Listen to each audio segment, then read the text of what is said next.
hindi sir, ano lang, sabi ko, dandahanin mo lang, sakit eh. Hapdi ka, mapdi kasi yun pag ganun eh. Pagkatapos, ang hapdi. Yan, may tira pang mga hibla. Ayan nyo. Wala, dito ako na bad trip. Ito, dito. Sabi ko, okay. Ito kasi yung inuna niya. Oo. Ito yung inuna niya, ganun. In-straight naman. Straight ang malupit, ano pre? Oo. Yan. Dito medyo okay pero may tira-tira din dito sa ilalim. Ayan. Medyo okay. Tapos medyo napalalim yung kain dito sa patilya mo. Oo. Kasi ako pa nag-aayit ako dyan pre. Ano nga, maganda nga yung ano mo. Oo. Natin is mag-mid taper tayo. Sige boss. Kaya angat natin ng konti rito para magkaroon ng blending. Tapos ito kasi medyo napataas yung hand sa'yo dito eh. Sinugatan pa. So yan, bali yung gagawin natin, sabi mo ayaw mo na naman. Buti nga hindi niya ginalaw dito sa ano mo eh. Sa top. sa line up mo, yung sa hairline mo sa. So ngayon magbabaan na tayo, tawag dyan. Pa-brush up yung style na gusto mo. Brush up na lang. Okay, umpisa na natin. Let's go. Welcome back mga kamaster, and for today's video ay samahan nyo kung ayusin natin ang gupit ni Idol. Nagpa-taper kasi siya. So close kasi tayo nung nakaraan dahil nagkasakit tayo at nagkaroon tayo ng bulutong. So ngayon pagaling na tayo mga kamaster is pumunta si Idol sa atin para bigyan ng remedyo itong gupit na ginawa sa kanya. So yan, nag-decide kami dito na ang gupit na gagawin namin sa gilid is mid-taper at naka-slick back yung taas. So paalala lang mga kamaster, ginagawa natin tong video na to hindi para magyabang o maliitin yung kapwa nating barbero. So ginagawa natin to para ipakita natin at para magkaroon ng idea yung mga nagsisimula pang na barbero. So okay naman yung gumupit sa kanya pero konting practice pa at gagaling din yun. Diretso na tayo nga sa tutorial natin dito mga kamaster. Gumamit tayo dito ng guard number 10 na naka-close lever gamit ang ating made show. At pagkatapos naman dito is nag-comb over tayo para mapantay yung pinaka-sides niya. Yung sinasabi nating base length natin sa gilid.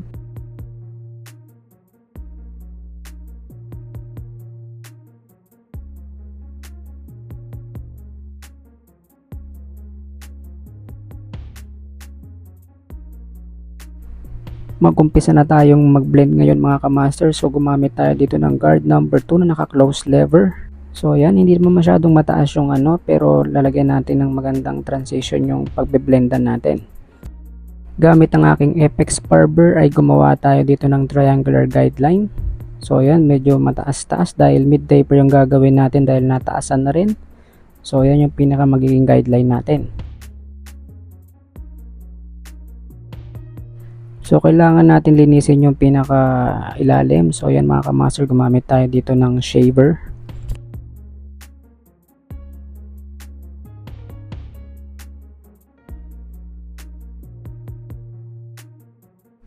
Gamit ang aking JRL mga kamaster is nag-start tayo dito na naka-open lever.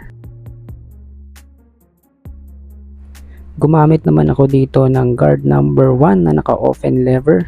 So yan, bali half inch lang yung itataas natin dito na naka flick out motion. Dito naman ay gumamit tayo ng 0.5 guard na naka close lever. So i-blend lang natin yung part ng guard number 1 na naka open lever and then yung open lever sa baba.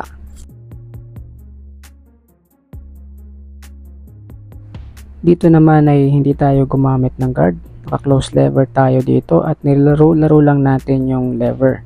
Naka-halfway din at i-blend lang natin hanggang sa mawala yung pinaka-triangular guideline.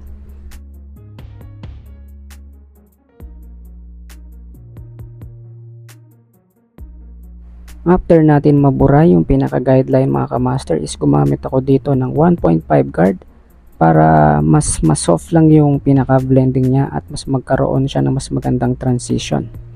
So yan lang, pipitik-pitikin lang natin gamit yung sides ng ng ating cleaver, and then gumamit na rin tayo dito ng guard number 1. Nagdi-detail na tayo dito mga kamaster.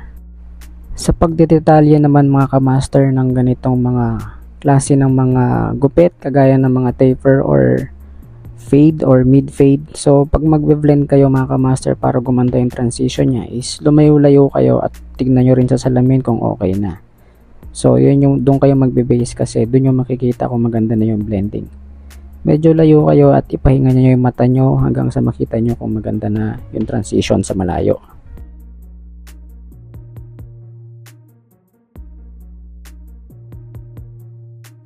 So dito wala na tayong balak itaas pa yung arc nya. So ayusin lang natin yung pinaka curve line nya para mas mapaganda yung kanyang temple area. So yan mga kamaster, konting ayos lang at yan binalikan ko ng comb over. So sa back naman dito mga kamaster is iaangat natin at same procedure lang yung gagawin natin kagaya sa gilid, pero ang kaibahan lang is mas malawak kasi yung likod. So yan, ganyan-ganyan lang, i-blend lang natin, bibilisan na natin dito mga kamaster para mas makita nyo na maigi yung pagkaka-blend nito.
Okay, punta naman tayo ngayon sa pagla-line up. Dito sa may left side niya mga kamaster is kakain lang tayo ng konti dahil medyo okay naman yung bandang likod niya.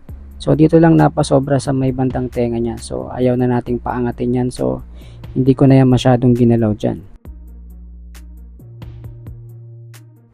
So dito naman sa right side is mag-a-adjust tayo ng konti dahil may napakain dito ng mataas-taas ng konti. So ayusin lang natin yung pagkaka-line up niya. So yan, para mas maganda siyang tignan.